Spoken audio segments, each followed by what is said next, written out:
Bonjour, bonjour tout le monde. Voilà, on est de retour. Ça fait plaisir de vous retrouver. Bon, dans cette vidéo un peu spéciale, on va vous expliquer tout ce qui s'est passé pendant un an. Voilà, un an d'absence. Donc je vais vous expliquer un peu tout ce qui s'est passé.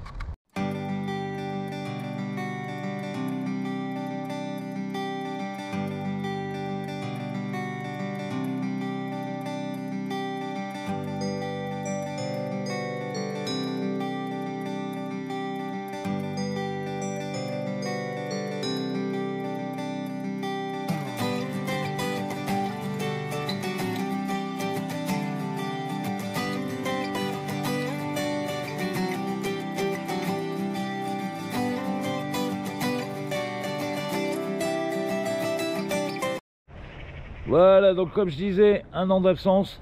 Bah ouais, ça fait même plus d'un an puisqu'on a arrêté au mois de juin l'année dernière de faire des vidéos. Donc voilà, alors qu'est-ce qui s'est passé? On est rentré en France parce qu'il faut renflouer les caisses. Donc je suis parti travailler. Alors le travail, comme d'habitude, intérimaire. Je suis allé dans une boîte d'intérim qui m'a... Je suis allé les voir en leur disant, voilà, je vous explique, je suis compliqué, je prends tout ce qui se présente. Donc tout ce qui se présente, c'est-à-dire je me suis retrouvé comme préparateur de commandes dans la base logistique Intermarché. Alors base Intermarché, c'est-à-dire qu'est-ce que je faisais? Je préparais les commandes pour les magasins. C'est-à-dire, alors moi j'étais au frais, au frigo. C'est-à-dire, voilà, les fournisseurs envoient les produits que vous trouvez au frigo chez Intermarché. Et avec ces produits, nous, on les dispatche dans les différents magasins. À faire des palettes ou des rolls ou des combis, ça dépend, il y a deux noms, qui partent après dans les magasins pour qu'ils les mettent en rayon. Donc voilà, une fois que... alors c'est un travail qui est chiant, c'est un travail d'usine. Qui paye pas trop mal, c'est-à-dire là où j'étais, c'est prime de performance par rapport à si on fait beaucoup de colis, si on n'a pas trop de casse, si on n'a pas trop de pertes, voilà. Donc prime performance, je travaillais de nuit, donc des heures de nuit, des heures sup, voilà, donc travail très prenant, il n'y a pas de souci là-dessus. Des collègues extraordinaire, on va dire. Voilà, je les remercie d'ailleurs s'ils regardent la vidéo. Voilà, je leur fais un petit coucou à tous. Voilà. Bon, comme je disais, travail difficile, c'est-à-dire, on fait entre 10 et 15 tonnes. On lève entre 10 et 15 tonnes par nuit. On fait entre 10 et 15 km par nuit. Mais bon, vous doutez bien que j'ai pas fait que travailler pendant un an.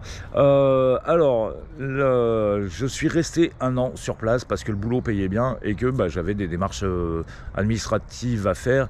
Et notamment, pour ceux qui regardaient nos anciennes vidéos, les nouveaux, je vous invite à aller voir les différentes vidéos, vous comprendrez. Octavia qui a un souci de parole, donc Octavia a eu des rendez-vous chez l'orthophoniste.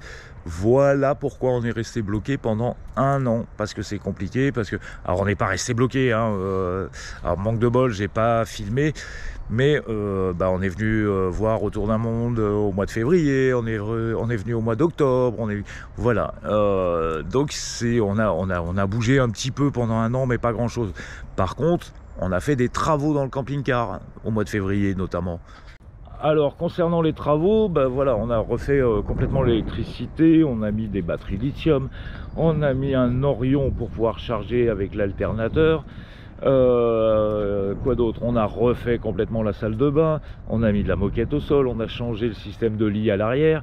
Voilà, on a fait quelques travaux. Ça, vous le verrez au fur et à mesure dans les vidéos. Voilà, donc ça c'est les nouvelles de l'année. Maintenant, je vais vous donner les nouvelles un peu plus récentes. Alors pour les nouvelles plus récentes, mauvaise nouvelle pour la famille, Féfé et Octavia nous ont quittés. Donc c'est pour ça que vous allez voir, la chaîne va changer de nom, va changer de présentation peut-être, je sais pas. Le camping-car, on va changer les peintures. Voilà, qui Féfé a décidé de repartir en appartement, d'arrêter le voyage et de partir avec Octavia. Donc voilà, donc nous sommes tout seuls avec Noémie. Donc Noémie a un petit peu changé de rôle. C'est-à-dire maintenant elle est à l'avant avec moi, donc elle fait ma copilote, elle gère la GoPro quand on roule, donc vous allez l'entendre parler tout au long des vidéos. Voilà, vous allez la voir sûrement. Donc voilà, donc on a décidé de continuer le voyage, de repartir que tous les deux. Malheureusement c'est les aléas de la vie, ça arrive, une séparation, voilà, rien de bien grave. Alors, autre gros changement, vous allez le remarquer direct, j'imagine, si vous regardez les anciennes vidéos, et à partir de maintenant, c'est que ceux qui se plaignaient d'avoir le mal de mer, vous ne l'aurez plus. Voilà, j'ai enfin acheté une GoPro, et donc c'est beaucoup plus stable. Voilà. Donc pour continuer, alors les projets, là actuellement on n'en sait rien. C'est-à-dire on n'a pas de projet. Voilà, on part. Là le premier, on va dire le premier point où on va aller, voilà, le premier point de chute, et on va rejoindre Déborah, Johan et la famille autour d'un monde au bateau à Contentus. Et voilà, après on n'en sait rien, qu'est-ce qu'on va faire, où on va. Pour l'instant il n'y a rien de décidé, on se prend pas la tête, on voyage, on bouge, on visite et on vous fait profiter de tout ça. Allez, sur ces belles paroles, écoutez, je vous dis à la prochaine. N'hésitez pas à venir vous abonner, à regarder nos vidéos.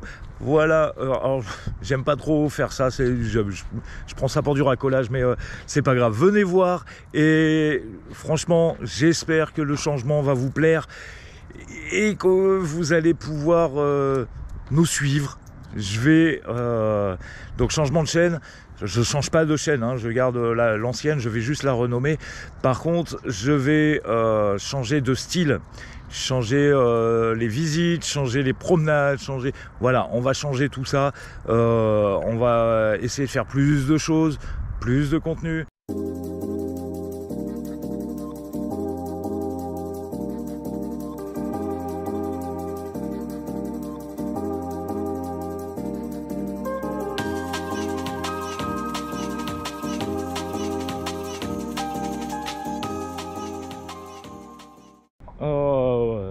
Donc je suis sur les berges de l'Adour, d'Ordax. Voilà, un parc qui est au bord d'un petit plan d'eau, un petit parcours de santé en plus. Voilà, donc je vais vous montrer un peu quelques images de ça. Allez, je vous montre ce qu'on peut voir. Le petit héron, oui, ça doit être un héron cendré. Voilà, au milieu, au bord du lac. Je vous mettrai une petite flèche pour vous montrer ça.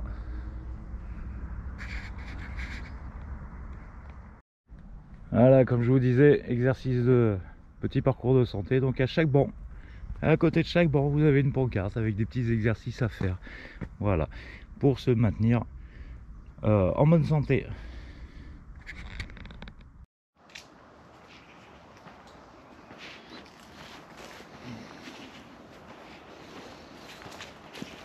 Voilà, je vous montre un peu la petite balade en pleine nature, sachant qu'on est en pleine ville là. On entend un peu les voitures au loin, mais 3 fois rien. Voilà, et donc on voit les oiseaux, les petits marécages, puisqu'on est dans les Landes, hein, ça reste marécageux. Donc voilà, et là permet de faire une belle petite balade. Allez, je vous fais une autre petite prise de vue donc de ce petit étang là qui est vraiment, comme je dis, en bord, en centre-ville, hein, on est vraiment à côté du centre-ville. Voilà, pour vous montrer ce petit étang, ce petit coin de paradis au milieu de Dax là. Voilà, pour vous montrer qu'on est en pleine ville. Voilà, c'est-à-dire là au bout, on a les arènes. Voilà, comme je vous disais, donc après le parcours de santé, vous avez au bout de la rue, hein, je vous ai montré, vous avez les magnifiques arènes de Dax. Donc on est à l'entrée principale. avec un parc arboré vraiment joli, un belvédère qui est extraordinaire. Voilà, donc je vais essayer de vous faire un petit tour dans Dax et vous montrer un peu la ville de Dax.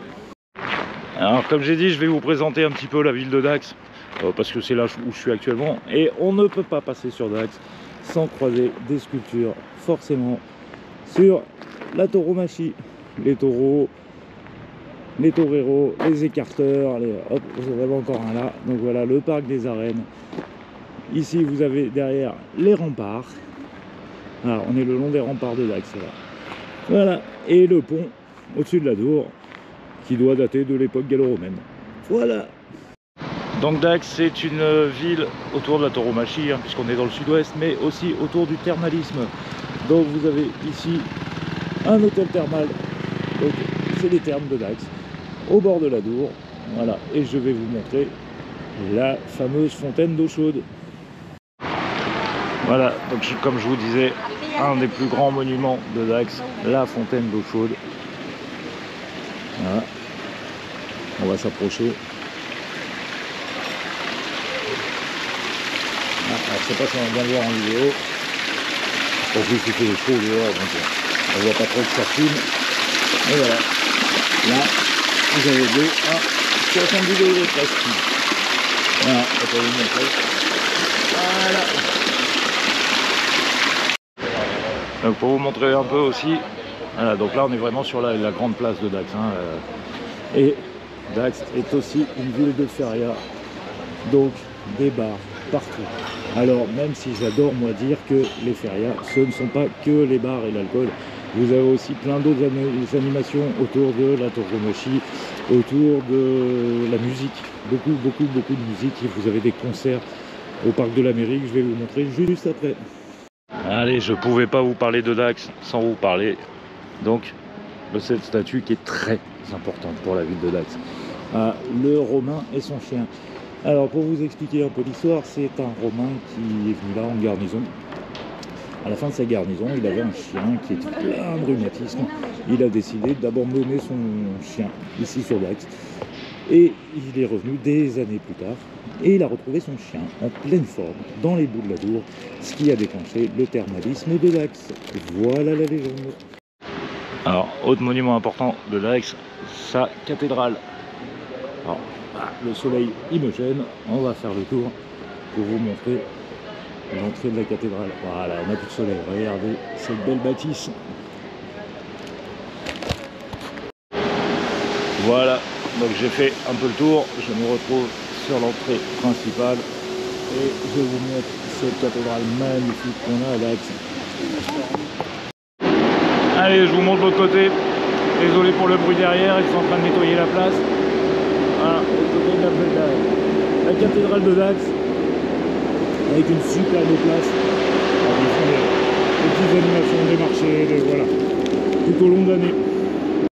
Alors je vous en parlais tout à l'heure quand on parlait des ferias. Donc voilà, donc là on est au parc de la mairie. La mairie est là-bas au fond. Donc comme je vous l'ai montré tout à l'heure, juste à côté de la cathédrale. Voilà, la mairie est là. Et donc pendant les ferias, c'est là que se passe l'ouverture des ferias, c'est là qu'on trouve les concerts, voilà, la partie musicale de la feria se fait ici. Voilà, donc je vous parlais tout à l'heure des remparts, on a vu depuis le bas, depuis le parc des arènes. Donc là je suis juste de l'autre côté. Donc vous les avez là derrière. Pour vous montrer, on est sur la place où il y a la fontaine d'eau chaude, là-bas au fond. Voilà, et donc là vous avez les remparts, avec un bel escalier pour monter sur les remparts. Je vais vous montrer tout ça. On va se décaler, voilà. Regardez-moi ce bel escalier. Donc ça date de l'époque romaine. Voilà, ville fortifiée, Dax. Voilà, allez, on va monter, je vous refilme tout ça vu de là-haut. Donc nous voilà, là on est en haut des remparts. Donc il y a un parking sur les remparts pour vous expliquer un peu la taille des... Et vous avez ici un bâtiment qui est assez important, qui a été rénové, bien sûr. Mais ce sont les bains Saint-Pierre, qui sont des bains romains à la base. Voilà, c'était le bain, les bains thermaux de Dax. Alors, autre petite histoire intéressante, vous voyez là où il y a la grue, là, l'endroit où ils sont en train de faire les travaux. C'est tout frais, ça date de cette année. Il y a eu des recherches, des fouilles archéologiques juste là en début d'année 2024 où ils ont trouvé des vases de l'époque galloise, non, gauloise, pardon, excusez-moi, de l'époque gauloise, et ils ont trouvé notamment des tombes, je crois qu'ils ont trouvé quelque chose comme 14 ou 15 tombes ici. Voilà, donc ils ont fini les fouilles, les travaux peuvent reprendre. Voilà. Voilà, alors je vous disais que Dax était une ville de tauromachie. Ce ne sont pas que des corridas, vous avez ce qu'on appelle les courses landaises. Donc là vous avez un écarteur en action, c'est-à-dire le but n'est pas de tuer avec le taureau, hein, pas du tout. Dans les courses landaises, ce qui est important, c'est de... Alors l'écarteur va éviter le taureau, et sinon le deuxième poste important, c'est le sauteur qui lui va devoir sauter par-dessus. Je vous invite à venir voir, ça existe encore ici dans les Landes.